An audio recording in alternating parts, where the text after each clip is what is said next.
ভোটের আগে উস্কানিমূলক বক্তব্য দিয়ে বিশৃঙ্খলা সৃষ্টির চেষ্টায় কিছু প্রার্থী। অভিযোগ বিএনপি নেতাদের ব্যবসায়ীকে রাজনীতির পৃষ্ঠপোষক হতে না দেওয়ার ঘোষণা।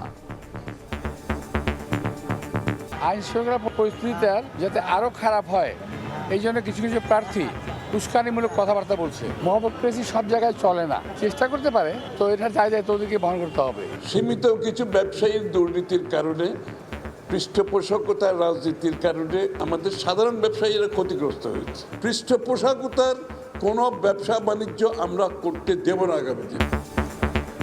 নির্বাচনে মাঠে থাকবেন আইন শৃঙ্খলা বাহিনীর প্রায় 9 লাখ সদস্য। পক্ষপাতিত্ব না করার নির্দেশ স্বরাষ্ট্র উপদেষ্টার। সীমান্ত দিয়া যদি কেউ কোনো রকমের সৃষ্টি করতে চায় কাউকে ছাড় দেওয়া হবে না। নির্বাচনে যারা বিশৃঙ্খলা সৃষ্টি করবে তাদের জন্য ফোর্সের সংখ্যা বাড়ানো হচ্ছে। দেখছিলেন প্রধান শিরোনাম। সন্ধ্যার সময়ের সঙ্গে আছি আমি কামরুজ্জামান মামুন। এবার অন্যান্য শীর্ষ সংবাদ। নির্বাচনী আসন বন্টন নিয়ে জটিলতা। জামায়াত এনসিপি সহ 11 দলীয় জোটের প্রার্থী তালিকা ঘোষণায় স্থগিত। সমঝোতার বিষয়ে আলোচনা চলমান বলছে ইসলামী আন্দোলন।